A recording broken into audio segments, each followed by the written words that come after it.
What is going on, guys? Welcome back to CS Coins. Today I'm trying to box for a change. Lately I've been doing a lot of bags and customer wraps, but my luck's kind of running dry on that. So we're gonna try the good old-fashioned way here, searching through rolls in a box. My silver jar is getting pretty starving. We definitely need some silver. So I'm hoping for a war nickel, but as always, a buffalo is going to be a pretty great find as well. So I'm going to get going on these, and I will show you guys when we get find number one. That was pretty quick. Roll one, we got a first find. This one's going to be a 1940 Philadelphia. Happy to be on the board this early. Hopefully that's a good sign. Not too far behind it, roll three is going to give us another 1940 Philadelphia. Happy to have my second find though. So roll five is going to give me something a little bit interesting.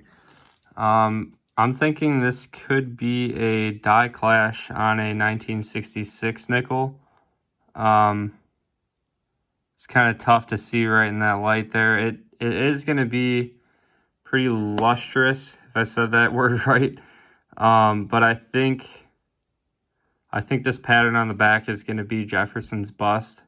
You can see kind of a raised point right there above the Monticello. And what a die clash is, for those that don't know, two dies would kind of like smack into each other without a coin in between them.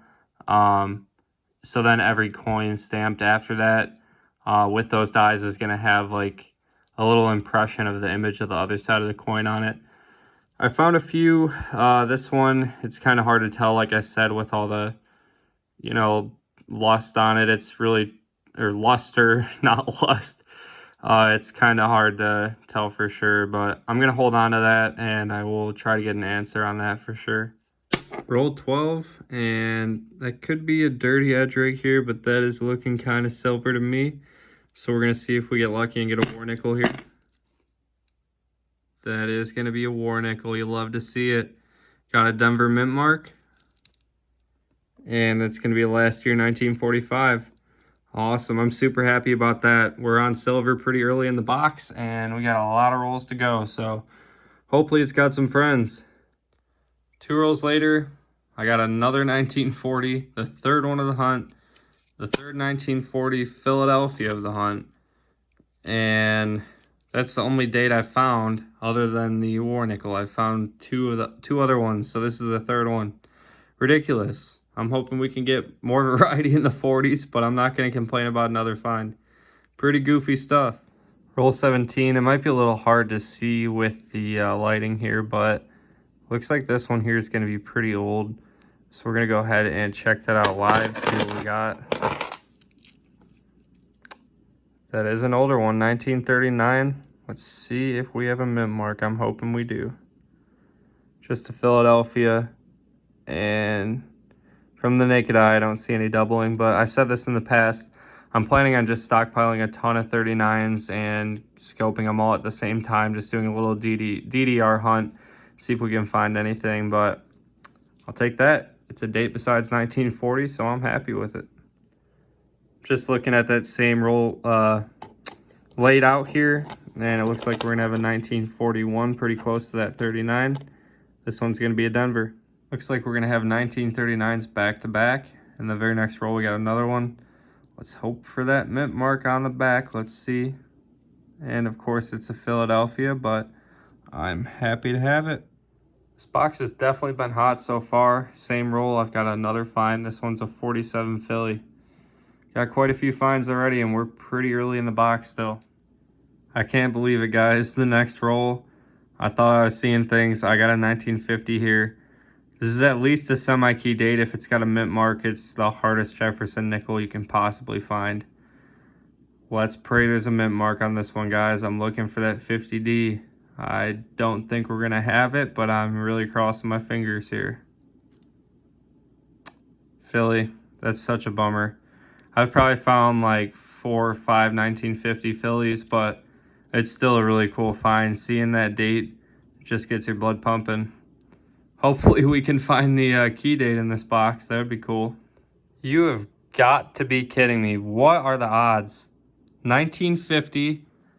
I'm going to show you the pile just to prove that's not the same nickel. 1950 right there. In the same roll, we're going to have another one. Gonna go through these carefully because, okay, that's a 64. Oh, come on, give me the key date. I really hope this isn't another Philly, guys. Let's see. It's another Philly. Oh my God. What a bummer. That's still pretty awesome though. Two 1950s in the same roll. What are the odds of that? That's ridiculous. I'm going to take a guess and say we have War Nickel number 2 on the next roll. This is looking pretty silver to me. Let's take a look here. Yep, 1944, Denver. This is an unreal box, guys. Holy crap. 2 War Nickels so far, 2 1950s, and we are not even halfway through the box yet. Unbelievable. Fairly certain we got War Nickel number 3 a couple rolls later. This is turning out to be quite the incredible box. I'm pretty sure that's going to be silver. Let's take a look. I dropped it. Yep. That's definitely a War Nickel. 1943 Philadelphia. Unbelievable. I'm already tied up with my most silver War Nickels in a box. And look at that. Not even halfway through. I don't know if this is a collection dump or what's going on, but this has been insane so far, guys. Really excited to keep going on this one. Roll 26, we just hit over halfway through the box. I'm going to have my third 1939. No luck on this one either with a mint mark. But this has still been an incredible box so far. Next roll's got a 1940. This one's going to be a San Francisco, actually. This box doesn't seem like it's slowing down anytime soon. Got another find on roll 30. This one's a 1941 Denver. I'm hoping that we got some more War Nickels at the bottom of the box here, guys. I really want to break that record. Got a 1941 on roll 32 here. Got a pretty big pile of finds right now. Had an ender on the next roll here, and I didn't even realize that this one's going to be a 46. Looks like a San Francisco.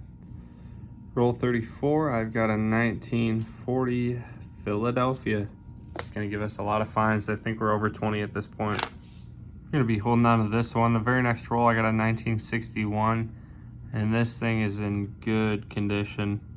It's got some steps on the back. It's got a lot of shine to it. It's just a really nice looking coin, so I'm going to pull that one aside.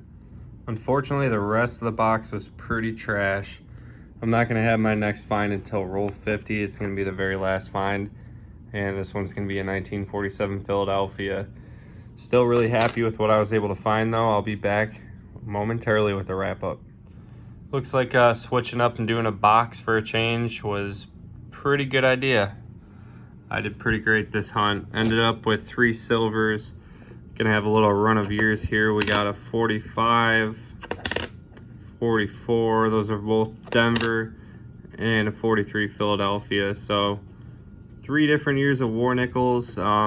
That's a pretty great number for a nickel box. Usually I am averaging like 1 to 2. It's typically 1 in a box. I usually can expect either a War Nickel or a Buffalo. But 3 War Nickels in a box is pretty awesome. And that's mainly what I was shooting for today with silver, so can't be much more happy with that. We got 339s, a bunch of 40s nickels in there, and these 2 were quite the surprise out of the same roll. 1950, both of them Philadelphia, unfortunately, but they're still semi-key dates. I'm thinking there had to have been some kind of collection dump to get in this box. Like, I just had too many good finds, like, right off the bat there. I think there were some coins from a collection dump that probably got mixed in. It's too bad they're not Denver. I'm still looking for that, but that's why I'm doing what I'm doing. You got to keep looking for those coins that are really rare to find and keep adding to the silver stack. That's my goal. Got a couple really nice 60s nickels. I don't think I filmed the 66, but I mean, these almost look like proofs. I don't think they're gonna be proofs. They just don't have that look, but they're really nice uncirculated 60s nickels. Both have a couple steps showing on the Monticello building. Not easy to find on a 60s nickel. They're usually worn pretty flat. And And then this, again, I'm pretty sure, not positive because experts aren't really my expertise, but I'm pretty sure this is going to be a die clash. Like I said, you'd see the imprint of Jefferson's bust there, and I'm kind of seeing that shape. All of the other die clashes I've found have looked like this. And on the front, you should be able to see some lines of the Monticello. I think I am seeing some lines down here, especially if you hold it in the light. You can almost see like the part of the Monticello building there. So I think this one might be a good one. Definitely going to hold on to it and try to figure out a little bit more about it. But, I mean, this goes for every coin roll hunter out there. You're going to have good days, you're going to have bad days. But my recommendation is to just switch it up when you get in a bad streak. I probably went to the bank 5 or 6 times and didn't find anything over the last couple weeks. But I went today, tried something a little different because what I was doing wasn't working as good.